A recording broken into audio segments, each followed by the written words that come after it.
What's the weather going to be like? It's not going to be any better than this. I know it's England. That's my concern about England because it's... Why are you guys all the way over in Europe? Bill! You should be in Get Gurney. back to I work, know. Bill. You I'm should so be in sorry we Gurney with can't be us. here. Wait, you need to be behind the podium, Bill. You can't be here with We us. wish we could be there, Bill. Thank you, Bill. Bye, Hi, Bill. I'm David Walsh from LPC, and this is... And I'm Jennifer Dochstader. We're not here today, unfortunately. We wish we could be. I know you've had a good day. We heard about the date of the event, and we realized we had already been contracted to be in England, which is in the middle of the North Sea, and it's very cold and rainy, and quite frankly, I wish that we were better than just being virtually here, but we're happy to be here. So let's move on from there anyway. Like I said, we're LPC. We are a market research company in the printing and packaging industry, primarily labels. And we work across all areas of the supply chain, so from converters to end users, and with suppliers, of course, in the middle there. We also work with a lot of industry associations. You've heard of most of them, I'm sure: TLMI, FENACT, NPES, Premier, NAPIM, etc., etc. And it's our job today, the two of us, to give you an overview of the North American label market, A, and B, which is a little more interesting, to be able to talk about the multi-client study that we've just finished. So we won't just be talking about it, we're really kind of revealing some stuff. It's just for digital press manufacturers, and an effort that was led by our friends at Domino, amongst others. So that's our job here today. Now, what are we going to start? We're going to start with an overview of the market, right? Yeah. So brief overview of the North American market. Right now, in 2016, we estimate that there are around 2,000 label converters in the U.S. and Canada. Important codicil here, those label converters all have sales of $1 million or greater. So we put that number right at about 2,000. If you look at the entire global label printing industry, the value of the North American market is at about 23%. So North America makes up about 23% of the overall global industry. We estimate that 218 label presses were sold into the U.S. and Canada. That includes both conventional, primarily flexo presses, and digital label presses. We estimate the whole market, conventional and digital, to be at around $12.5 billion. 9.3% of that was printed digitally. The food and beverage sectors are the behemoths of the market. They comprise the highest value, right at around 56%. All the other sectors you see there, they're in the 5s and the 6s, but it's a market that is $12.5 billion. But that was a nice, easy graph. And this one, we have to move to the brains of the operation, because this one's a little more complex. But normally I like to keep things simple, but it's really worth it. Good stuff here. So this graph is an overview of the 2015 label printing sector per end-use vertical. When we say end-use vertical, we mean food, beverage, pharma, household chemical, industrial chemical. So what this graph shows is the total value in billions of each end-use vertical and the percentage of that vertical that was printed digitally. So for example, in 2015, the value of labels sold by printers and converters to their customers in the food sector was nearly $3.6 billion worth. Around 6.6%, or $222 million worth of those labels were digitally printed. Just to bring up another example, as you're looking at this graph, if you hop on over to pharmaceutical has the highest percentage of digital labels per sector. In 2015, the pharmaceutical labeling sector was valued at $890 million. 18.7% of that sector, or $140 million worth, were printed digitally.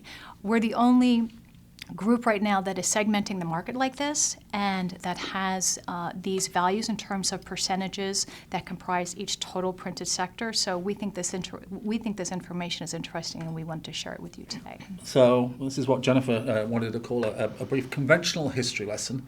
And it's really about the sales of conventional presses.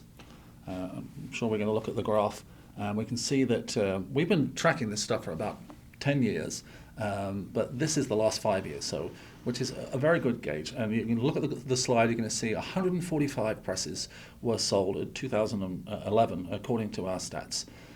Last year, 2015, 101. So, according to this graph, in 2016, we project that 93 new conventional presses will be sold into the U.S. and Canada.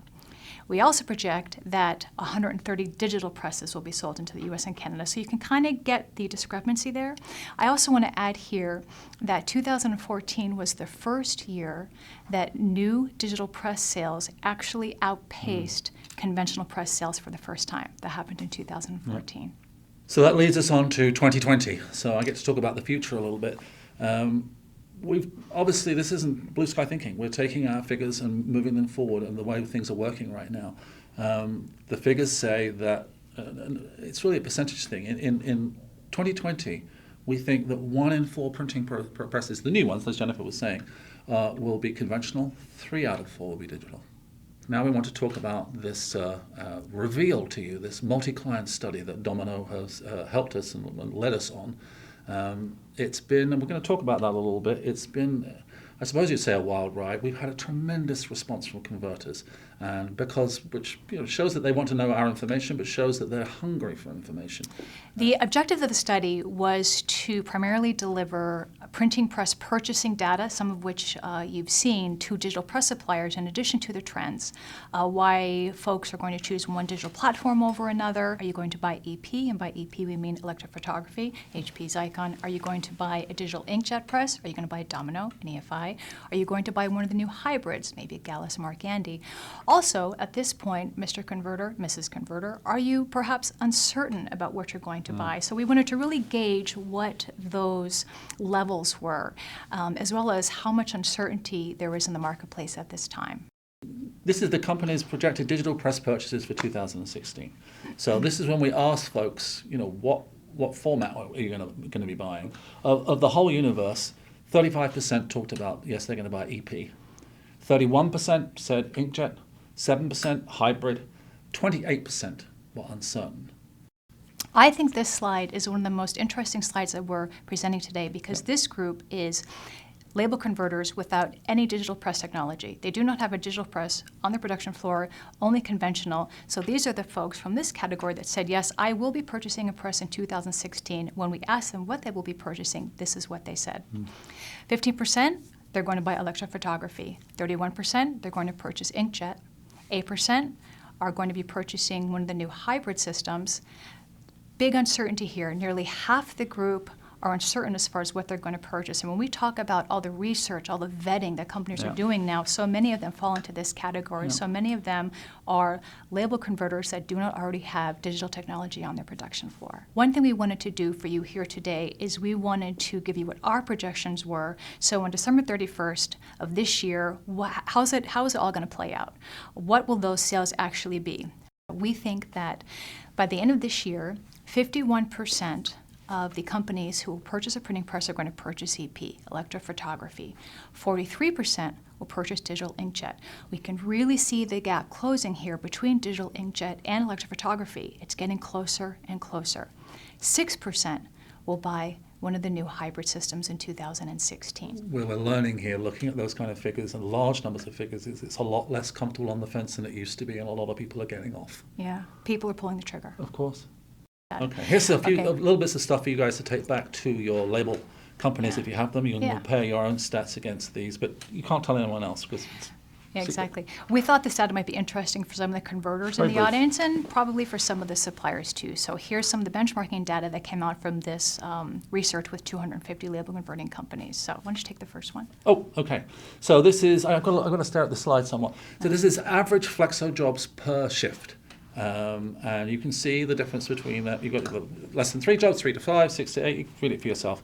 But the biggest one being 3 to 5 jobs, and the big stat being the average number of flexo jobs for a North American label converter is 7. 7 jobs per shift, and actually, but you have something intelligent to add. I do. I don't know if it's intelligent, but I have something to add, and that is, as you can see in this graph, we have 19% of participating converters claim that that per flexo shift, they do a changeover, setup changeover, more than 14 times. What was interesting for me is when I went back into this group and I looked at that data even closer, a very high number of these companies don't yet have digital presses. So this is the ideal group in terms of purchasing a digital press because obviously they're changing over their presses a lot. So that's a very high percentage.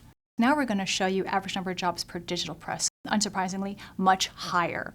We have 29% saying that they have 11 to 15 jobs on average per digital press per shift.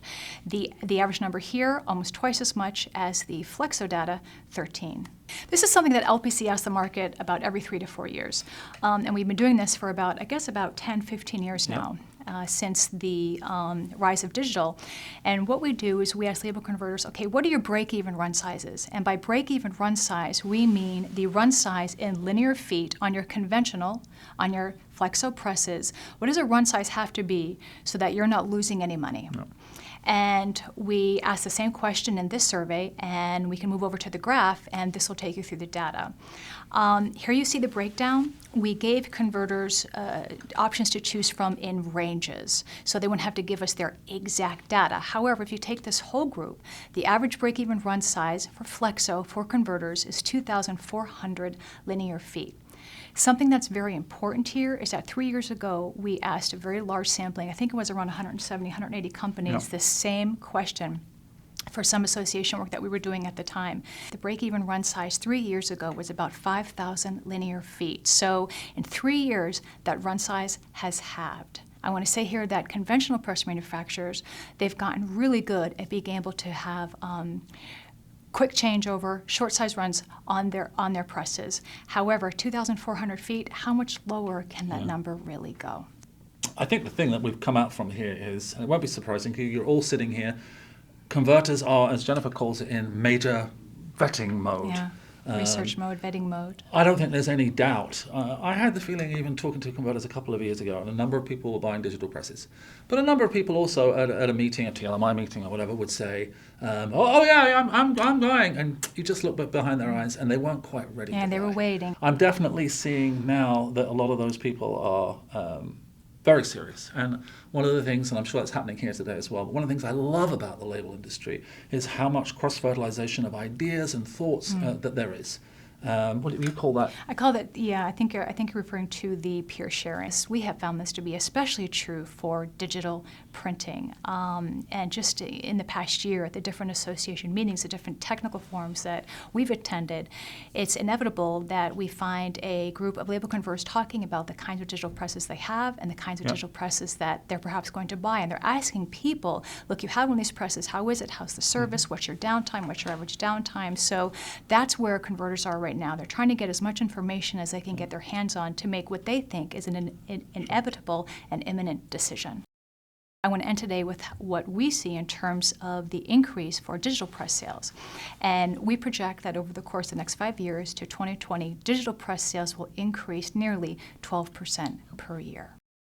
Okay, my mother always told me that I should make sure that when I left the house of the guests who's had me to thank them for having us.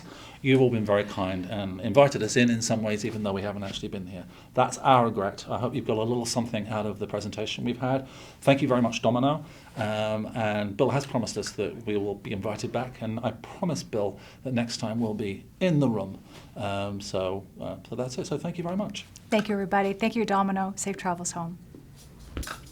You were pretty good. I agree. You think we did okay? Yeah. 1 to 10. 4. 4? 4. Last time you were a 3. Today was a 4. Pretty good. I was about a I was a 7. You were a 6. I think I was about a 7. You want to go home? Overall, let's go. Let's go.